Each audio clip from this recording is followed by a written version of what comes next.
I'm Karma Kitai. I'm your host for A Livelihood, New Adventures as We Age. And you might know that I interview people over age 50 who've started any new adventures in their lives. So today I'm going to introduce you to Julie Shane, who has been an entrepreneur for many years, since her 20s. So let's find out how Julie got to where she is today.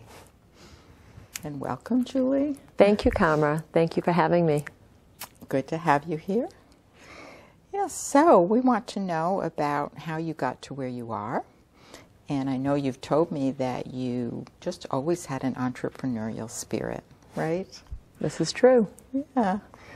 And I'm wondering, do people in your families have any stories about you, even as a kid, having this intuition and this instinct about business? Well, I think that I've always been a deep thinker, that when things are presented to me, I don't see them just on the surface. So it's always led me well, when it comes to business, to transfer that into end results.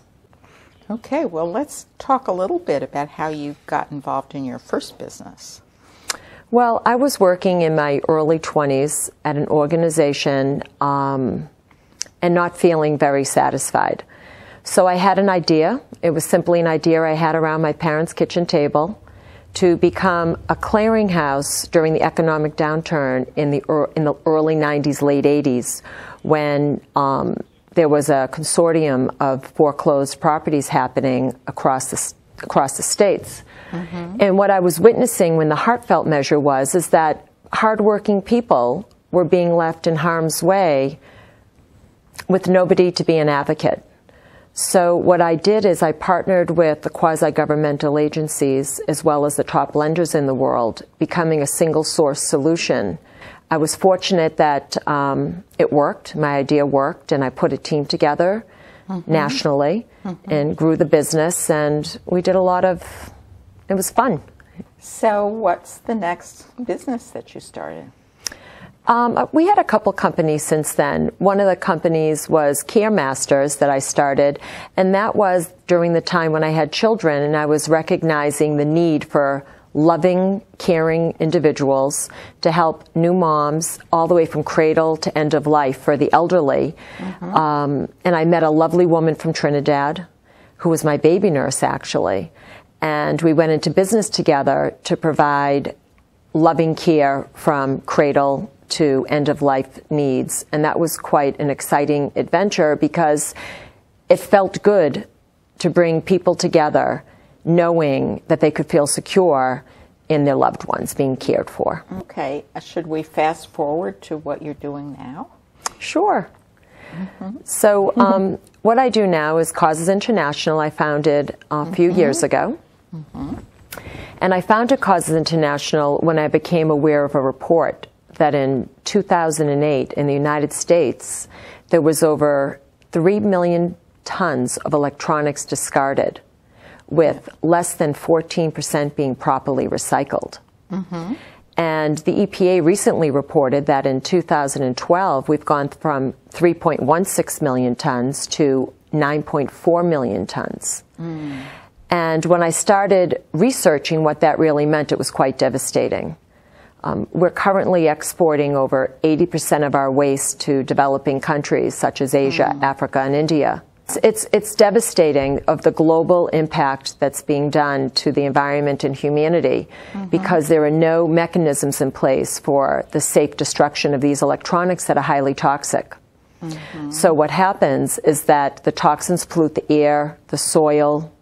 In certain parts of the world, 82% of the children tested have poisonous levels of lead and over 5,000% of safe levels of dioxins in their system. And there's no end in sight. So I founded Causes International as a philanthropic endeavor to bring awareness, action, and accountability into the lives of everyday people, letting them know there are solutions. Turn your electronic waste into charitable giving without writing a check. We partner with nonprofit organizations, charities, municipalities, hospitals, all sorts of organizations and for-profit organizations, giving them solutions to turn their retired electronics into funding to the greater good. So can you give us an example of what a customized solution might look like? Surely. I can give you a couple of examples. We're partners with the Dana-Farber Cancer Institute here in Boston and their fundraising arm of the Jimmy Fund.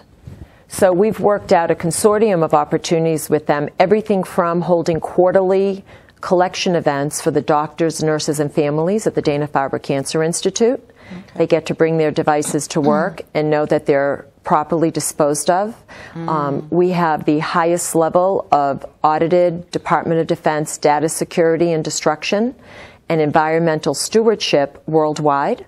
So the nurses and the doctors feel comfortable giving their data-bearing devices. So do these, your partners, are they able to get tax deductions from these donations? Yes. The nice thing about this program is that it's turnkey once it's customized. It's 100% tax deductible, and nobody has to write a check, and you have a positive impact on the carbon footprint. Because if you think of something as simple as a cell phone, with over 400,000 cell phones being thrown away each day, we have a solution that every time somebody, whether it's an old flip phone or the latest and greatest, when you recycle one cell phone, you save 20 pounds of carbon emissions from entering the atmosphere. Right. When you upcycle. We have a photo here of people holding up their cell phones, which is, and of course, everybody's got old cell phones, right? Exactly. The Business Insider reported this past February that in this country there's over $33 billion of unused cell phones. Why don't you name some of the things that you do collect? Because, you know, people might think it's just cell phones and computers, but it's more than that. Huh? Well, with corporate organizations, 100% of IT assets qualify. So anything that's within the corporate infrastructure, whether it's a phone system, all the way to servers and racks, audio equipment, whatever it may be that a corporate entity is going to be retiring. For the personal online program, we focus on smaller electronics if it's not a collection event, because they come through the UPS in the mail. People need to be able, they could use an old repurposed box because we're a green organization. We're committed to reduce, reuse, and repurpose. So those are focused on everything from GPS systems with cords, because people now have navigation, to video game consoles, video games, digital cameras, the things that people outgrow. And the reason that we're able to create value is because of our global remarket. We are in 10 countries, and we service over 100 countries across the globe.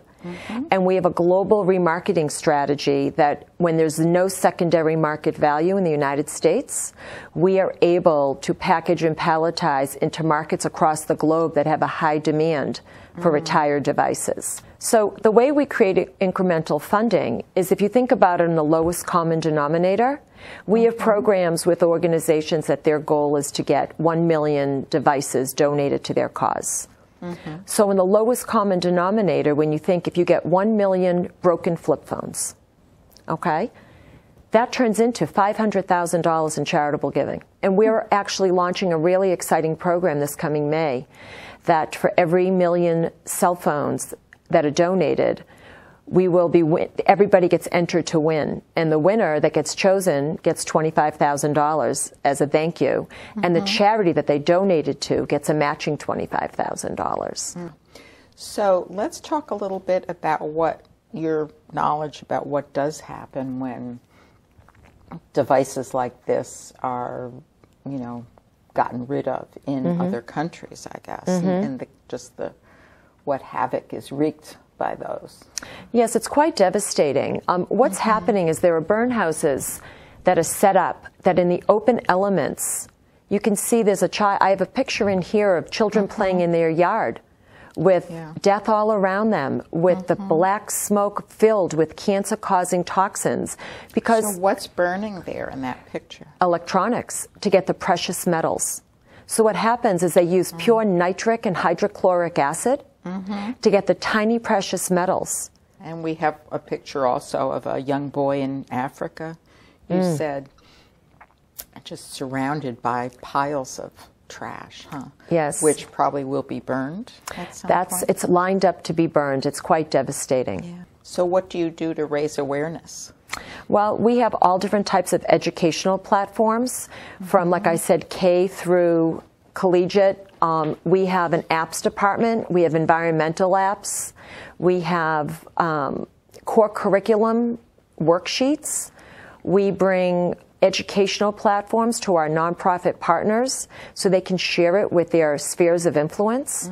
So the key is, when we partner with organizations with their own spheres of influence, once they're made aware, you can touch hundreds of thousands of people.